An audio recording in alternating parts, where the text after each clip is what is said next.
آج قربانی کے بارے میں چند باتوں کا تذکرہ کرتے ہیں، اس لیے کہ قربانی دین اسلام کا لازمی حکم ہے۔ اللہ تعالیٰ نے قرآن پاک میں بھی اس کا حکم دیا اور احادیث میں بھی آپ صلی اللہ علیہ وسلم نے اس کی بڑی تاکید ارشاد فرمائی۔ اور اگر اس کے اجر و ثواب کو دیکھا جائے تو قربانی کا اجر و ثواب اس قدر زیادہ ہے کہ جس پر قربانی واجب نہیں بھی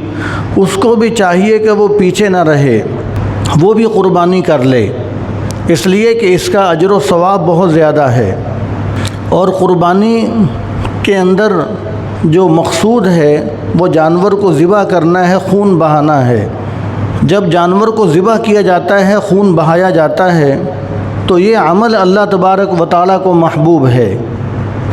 بعض لوگ چونکہ قرب قیامت ہے اور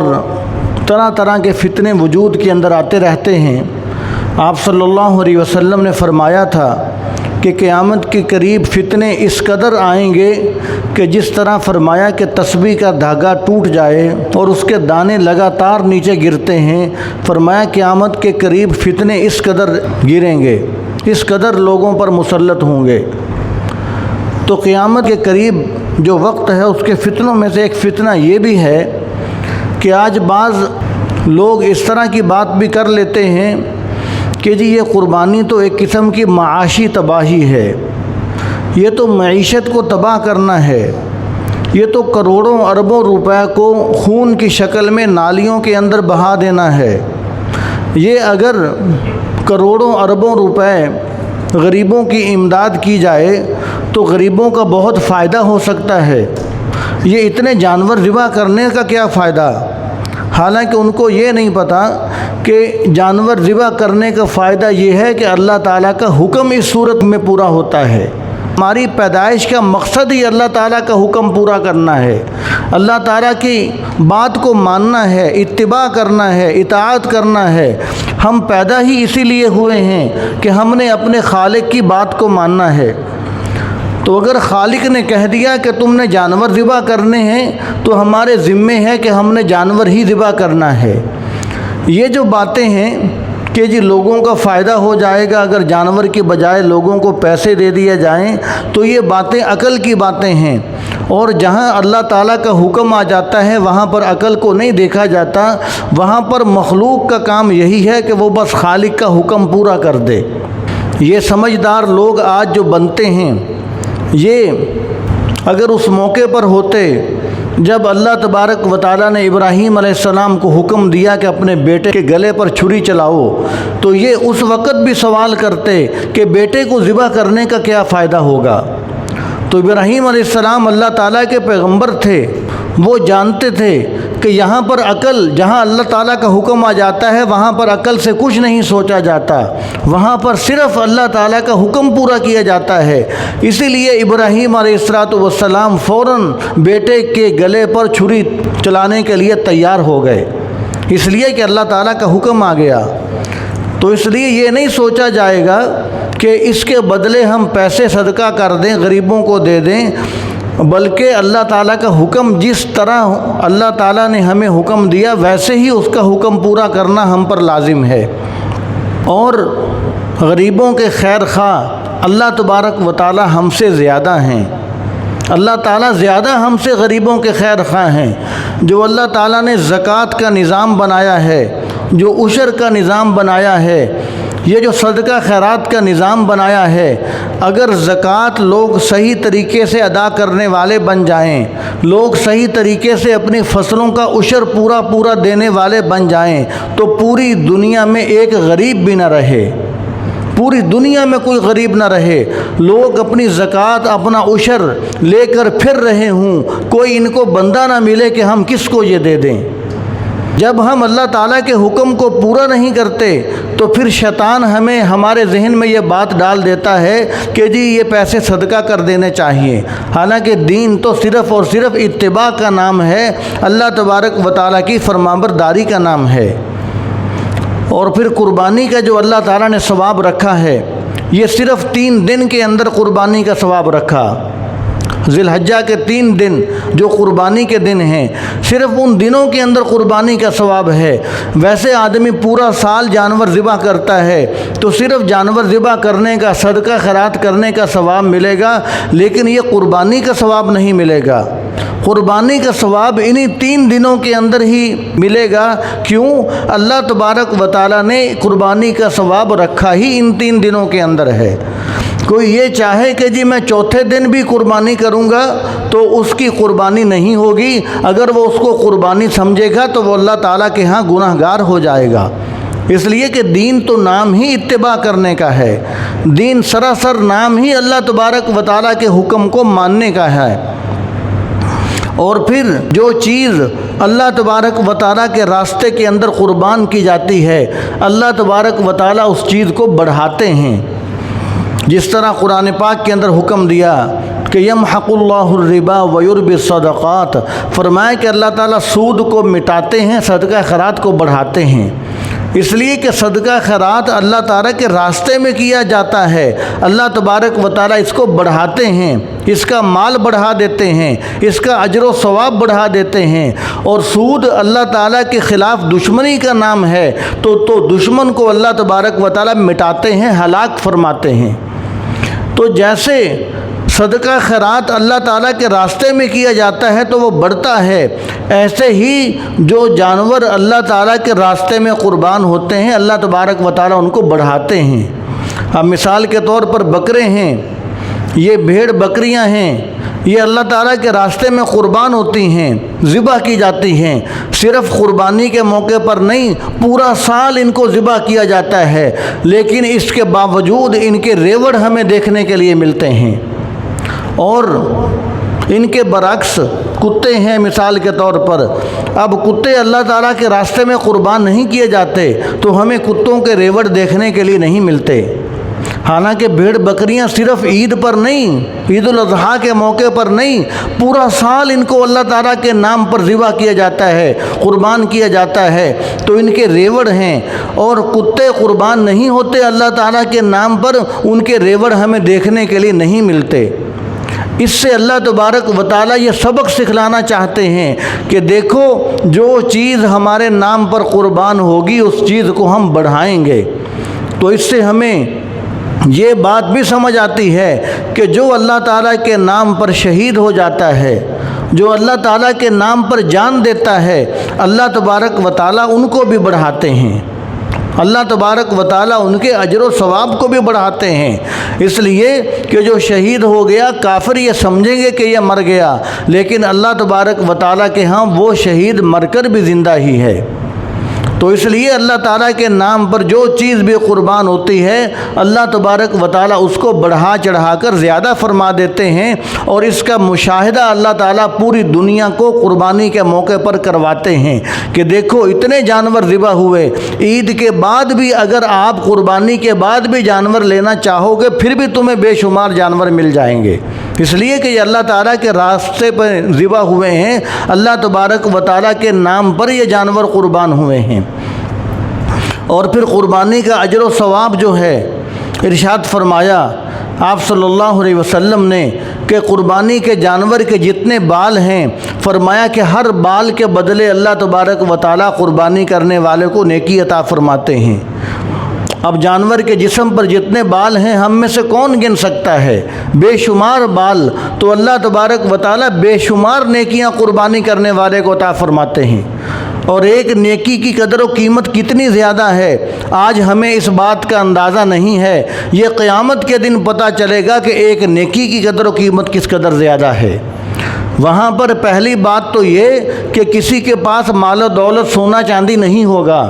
اگر بالفرض کسی کے پاس دنیا جہان کا سونا چاندی بھی آ جائے تو وہ یہ کہے گا کہ مجھ سے دنیا جہان کا سونا چاندی لے لو، صرف ایک نیکی دے دو مجھے، کوئی اس کو ایک نیکی بھی دینے کے لیے تیار نہیں ہوگا۔ تو پتہ چلے گا کہ ایک نیکی کی جو قیمت ہے وہ کتنی زیادہ ہے۔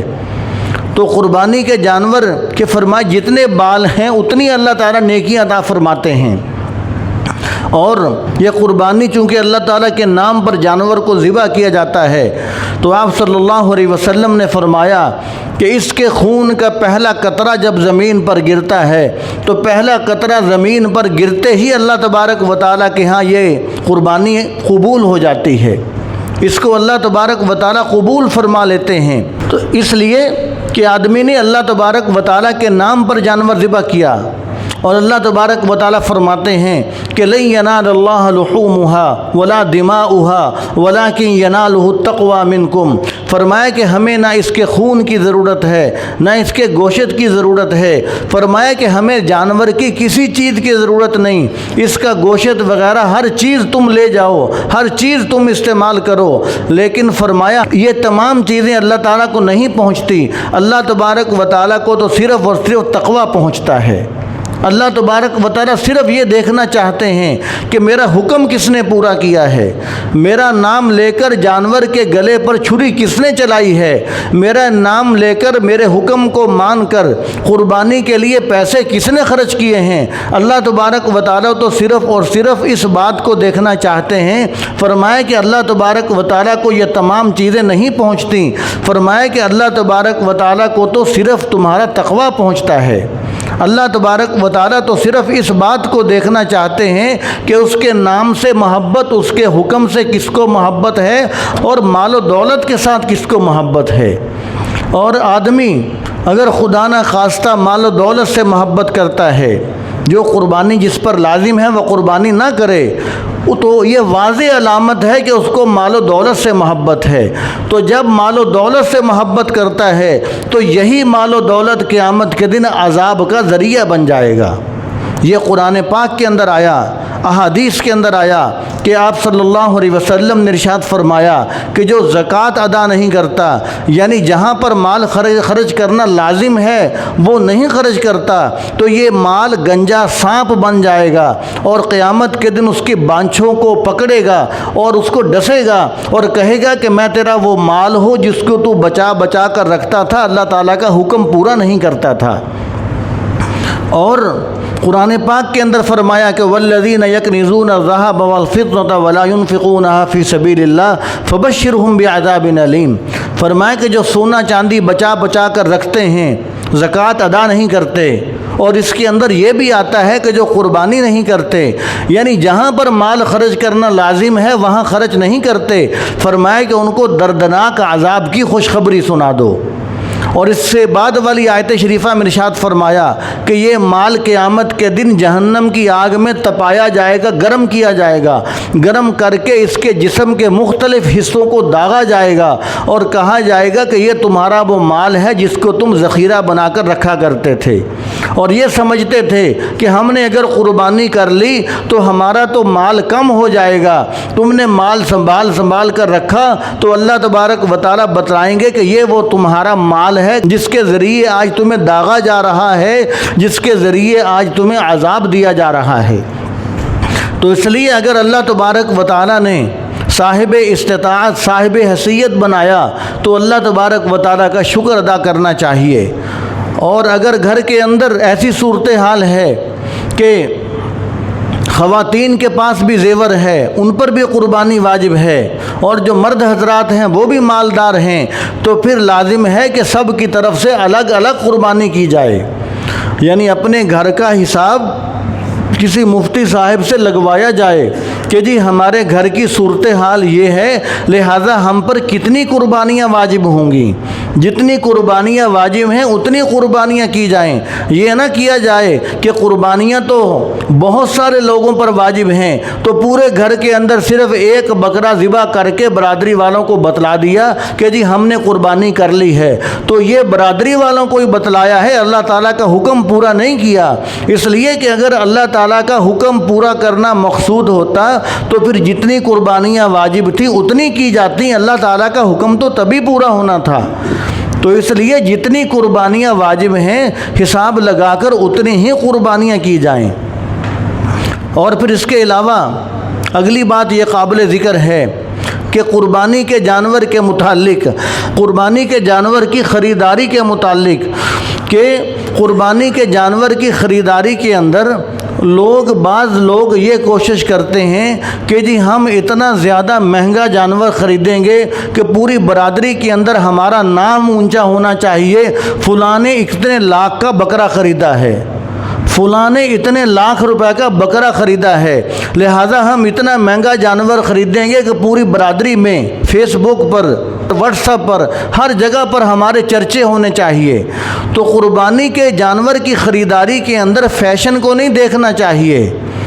جس طرح ہماری عادت ہے کہ ہم دین کے کاموں کے اندر بھی ہم اپنا فیشن گھسیڑ کر دین کے کام کا ثواب بھی ختم کر بیٹھتے ہیں۔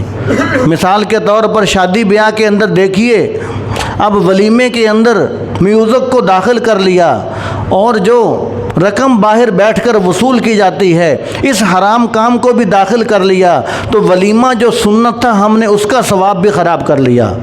اور نکاح ایک سنت عمل ہے، اس کے اندر مہندی کو، ناچ گانے کو، میوزک کو، یہ کافروں کی چیزوں کو داخل کر کے ہم نے اس کا ثواب بھی خراب کر لیا۔ تو اس لیے قربانی کے اندر بھی ہمیں کسی ایسی چیز کو داخل نہیں کرنا چاہیے کہ جو ہمارے ثواب خراب کرنے کا ذریعہ بنے۔ تو نیت اور مقصد یہ نہیں ہونی چاہیے کہ ہم اتنا مہنگا بکرا خریدیں گے کہ برادری والوں کو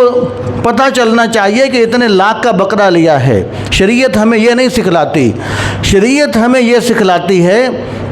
کہ اگر تم نے مثال کے طور پر 2 لاکھ خرچ کرنے ہیں، 3 لاکھ خرچ کرنے ہیں، تو شریعت ہمیں یہ نہیں سکھلاتی کہ تم 2-3 لاکھ کا ایک بکرا خریدو۔ شریعت ہمیں یہ سکھلاتی ہے کہ 2-3 لاکھ ہی خرچ کرنے ہیں تو اتنے ہی خرچ کرو، لیکن بکرے زیادہ خرید لو، بکرے زیادہ خرید لو۔ اس کے اندر کیا ہوگا؟ جب بکرے آدمی زیادہ خریدے گا، پیسے تو اتنے خرچ ہوئے، تو ایک فائدہ یہ ہوا کہ زیادہ قربانیاں کرنے کا ثواب مل گیا۔ اب برانڈ بننے کے لیے، اپنا نام اونچا کرنے کے لیے 2-3 لاکھ کا جو ایک بکرا خریدنا تھا، اس سے بہتر یہ ہے کہ آدمی 2-3 لاکھ کے بکرے زیادہ خرید لے۔ ایک فائدہ تو یہ ہوگا کہ زیادہ قربانیاں کرنے کا ثواب مل گیا، پھر زیادہ بکرے ہوں گے تو ان کے جسم پر بال زیادہ، تو جب بال زیادہ تو نیکیاں اور اجر و ثواب بھی صورت میں زیادہ۔ پھر قربانی کے اندر ایک یہ بھی ہوتا ہے کہ گوشت غربا کو دیا جائے، تو جب آدمی بکرے زیادہ خریدے گا تو زیادہ غریبوں کو گوشت پہنچے گا، غریبوں کو بھی اس کے اندر فائدہ زیادہ ہوگا، ہر اعتبار سے فائدہ زیادہ ہے۔ لہٰذا اس چیز کو دیکھنا چاہیے، اس چیز کو نہیں دیکھنا چاہیے کہ جی ہم نے اپنا اتنا مہنگا جانور خریدنا ہے کہ ہم نے نام روشن کرنا ہے۔ اور اگر بیل وغیرہ خریدنا ہے یا اگر بھینسا خریدنا ہے تو بیل وغیرہ کی خریداری میں بھی آدمی یہ نہ دیکھے کہ میں نے 8-10 لاکھ روپے کا بیل خریدنا ہے۔ جہاں پر 8-10 لاکھ کا ایک بیل خریدنا ہے وہاں پر کافی سارے آدمی بیل خرید سکتا ہے، 3-4-5 بیل خرید سکتا ہے، تو خرید کر اجر و ثواب بھی زیادہ، قربانیاں بھی زیادہ، غریبوں تک گوشت بھی زیادہ پہنچا، تو ہر اعتبار سے زیادہ فائدہ ہو گیا۔ تو اس لیے قربانی کے موقع پر ہمیں جانور کی خریداری میں فیشن کو نہیں دیکھنا چاہیے، دین اسلام کی تعلیمات کو مد نظر رکھنا چاہیے۔ اور پھر دوسری بات یہ ہے، جو قربانی کرنا ہے، اگر اللہ تبارک و تعالیٰ نے طاقت دے رکھی ہے تو آدمی کو چاہیے کہ آدمی نبی کریم صلی اللہ علیہ وسلم کی طرف سے بھی قربانی کرے۔ اگر اللہ تعالیٰ نے ہمت دے رکھی ہے، مالدار ہے، تو جہاں پر اپنی طرف سے قربانی کر رہا ہے، اپنے والدین کی طرف سے قربانی کر رہا ہے، تو وہاں پر کوشش کرنی چاہیے کہ اگر طاقت اور ہمت ہو تو نبی کریم صلی اللہ علیہ وسلم کی طرف سے بھی قربانی کی جائے۔ اس لیے کہ ایک مرتبہ آپ صلی اللہ علیہ وسلم نے قربانی کے موقع پر ایک جانور ذبح فرمایا، اور جانور ذبح فرما کر ارشاد فرمایا کہ یہ قربانی میں اپنی امت کی طرف سے کر رہا ہوں۔ تو آپ صلی اللہ علیہ وسلم قربانی کے موقع پر ہمیں نہیں بھولے،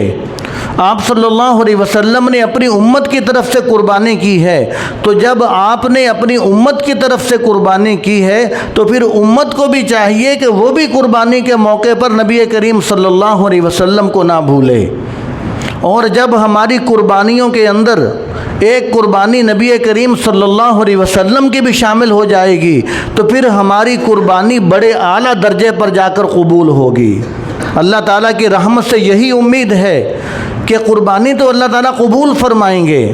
اجر و ثواب عطا فرمائیں گے۔ ایک ہے کہ صرف قبول کر لیا جانا، ایک ہے کہ بڑے اعلیٰ درجے پر جا کر قبول کرنا، اس کو بہت زیادہ اجر و ثواب سے نوازنا، اس کو بہت زیادہ اعزاز و اکرام سے، اس کی قربانی کو پروٹوکول سے نوازنا۔ تو جب ہماری قربانیوں میں نبی کریم صلی اللہ علیہ وسلم کی قربانی بھی شامل ہو جائے گی، تو چونکہ حضور صلی اللہ علیہ وسلم اللہ تعالیٰ کے محبوب ہیں، تو حضور کے محبوب کے صدقے سے اللہ تبارک و تعالیٰ ہماری قربانی بھی اعلیٰ درجے میں قبول فرمائیں گے۔ اس لیے کہ اللہ تبارک و تعالیٰ کے ہاں اعمال کو، قربانی کو، ہر چیز کو گنا نہیں جاتا، اعمال کو تولا جاتا ہے، اعمال کا ترازو کے اندر وزن کیا جاتا ہے کہ کس کے عمل کے اندر وزن کتنا زیادہ ہے۔ تو وزن اخلاص کی وجہ سے پیدا ہوتا ہے اور وزن نیک نسبتوں کی وجہ سے پیدا ہوتا ہے۔ جب ہمارے ترازو کے اندر ہماری قربانیوں کے ساتھ نبی کریم صلی اللہ علیہ وسلم کی قربانی بھی شامل ہو جائے گی، تو اللہ تبارک و تعالیٰ کی رحمت سے امید ہے پھر اس قربانیوں کی، ان قربانیوں کا وزن بہت زیادہ بڑھ جائے گا، پھر اس پر بہت زیادہ اجر و ثواب اللہ تبارک و تعالیٰ عطا فرمائیں گے۔ اور جو آدمی صاحب حیثیت ہونے کے باوجود قربانی نہیں کرتا، آپ صلی اللہ علیہ وسلم نے اس سے سخت ناراضگی کا اظہار فرمایا، اس سے سخت ناراضگی کا اظہار فرمایا اور ارشاد فرمایا کہ جس پر قربانی واجب ہے اور وہ قربانی نہیں کرتا، فرمایا کہ وہ ہماری عیدگاہ میں نہ آئے۔ آپ صلی اللہ علیہ وسلم نے فرمایا کہ وہ ہماری عیدگاہ میں عید پڑھنے نہ آئے، یعنی گویا کہ یہ فرمایا جا رہا ہے اس سے ہماری خوشی غمی ختم ہے۔ آج جس سے ہم ناراض ہوتے ہیں تو لوگوں سے سنا جاتا ہے کہ جی آپ کے ساتھ ہماری خوشی غمی ختم، عید بقرعید ختم۔ تو آپ صلی اللہ علیہ وسلم نے بھی فرمایا کہ جس پر قربانی واجب ہو وہ قربانی نہیں کرتا، فرمایا کہ وہ ہماری عیدگاہ میں نہ آئے۔ تو اس لیے اگر تو قربانی واجب ہے تو ضرور قربانی کرنی چاہیے، ورنہ اللہ اور اس کے حبیب صلی اللہ علیہ وسلم اس سے سخت ناراض ہوں گے۔ اور قربانی کا اجر و ثواب اور اس کی اہمیت بتلانے کے لیے آپ صلی اللہ علیہ وسلم ہر سال قربانی کیا کرتے تھے۔ اس کے باوجود کہ آپ صلی اللہ علیہ وسلم کے گھر 2 مہینے چولہا نہیں جلتا تھا، آپ صلی اللہ علیہ وسلم کے گھر چولہے کے اندر گھاس اگ آیا کرتی تھی، چولہے کے اندر گھاس اگایا کرتی تھی، 2 مہینے کھجور اور پانی پر گزارا کیا کرتے تھے، لیکن اس کے باوجود آپ صلی اللہ علیہ وسلم قربانی ہر سال کیا کرتے تھے۔ آج مہنگا موبائل خریدنے کے لیے ہمارے پاس پیسے ہیں، فضولیات کے لیے پیسے ہیں، بیوی بچوں کا شوق پورا کرنے کے لیے اور برادری کے رسم و رواج پورے کرنے کے لیے، فوتگی پر رسم و رواج پورے کرنے کے لیے اور شادیوں پر مہندی کے لیے رسم و رواج پورے کرنے کے لیے ہمارے پاس پیسے ہیں، لیکن جہاں پر دینداری کی بات آتی ہے وہاں پر ہم کیلکولیٹر نکال کر حساب کرنے بیٹھ جاتے ہیں کہ ہم پر قربانی واجب ہے یا نہیں ہے۔ اجر و ثواب کو دیکھا جائے، آپ صلی اللہ علیہ وسلم کی تعلیمات کو دیکھا جائے تو آدمی یہ سوچ لے کہ میں حساب نہیں کروں گا قربانی واجب ہے یا نہیں ہے، بس میں قربانی کروں گا۔ اس پر قربانی واجب نہیں ہے، یہ پھر بھی قربانی کر رہا ہے، اللہ تبارک و تعالیٰ اس کو صاحب حیثیت بنا دیں گے، اس کو اللہ تبارک و تعالیٰ مالدار بنا دیں گے، اس قابل بنا دیں گے کہ اس پر قربانی واجب ہوگی، پھر یہ قربانی کرے گا۔ آخری بات یہ کہ قربانی کس پر واجب ہے؟ جس کے پاس 52.5 تولے چاندی کی قیمت کے برابر، جو تقریباً 2.25 لاکھ روپے کے قریب بنتا ہے، 2.25 لاکھ روپے کی قیمت کے قریب جس کے پاس سونا ہو یا چاندی ہو یا نقدی ہو یا مال تجارت ہو یا ضرورت سے زائد سامان ہو، تو ایسے شخص پر قربانی کرنا واجب ہے، تو اس شخص پر لازم ہے کہ وہ قربانی کرے۔ اور پھر دوسرا یہ کہ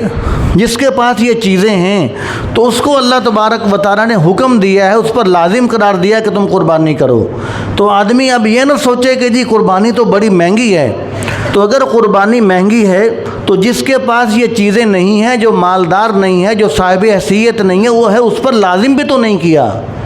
اس پر لازم بھی تو نہیں کیا، لازم اسی پر کیا ہے کہ جو مالدار ہے، جس کے پاس اتنی مالیت کا مال ہے، جس کے پاس اتنا مال ہے کہ وہ قربانی کر سکتا ہے، لازم بھی تو اسی پر کیا ہے۔ لہذا یہ نہیں سوچنا چاہیے کہ جی قربانی تو مہنگی بڑی ہے کیسے کریں، اگر مہنگی ہے تو اگر پیسے نہیں ہیں تو پھر واجب بھی نہیں ہے، لیکن اگر پیسے ہیں تو پھر واجب ہے۔ تو ویسے تو ہم کہتے ہیں کہ اللہ تعالیٰ کے نام پر سب کچھ قربان، ہماری جان قربان، ہر چیز قربان، لیکن قربانی کرنے کے لیے پیسہ خرچ کرنے کو ہم تیار نہیں، پیسے سنبھال کر رکھ لیتے ہیں کہ شاید یہ ہمیشہ ہمیشہ چلیں گے، ایسا نہیں ہوگا۔ تو جب پیسے خرچ کریں گے تو اللہ تبارک و تعالیٰ اس کے بدلے اور عطا فرمائیں گے۔ تو دعا ہے کہ اللہ تعالیٰ ہمیں عمل کی توفیق عطا فرمائے۔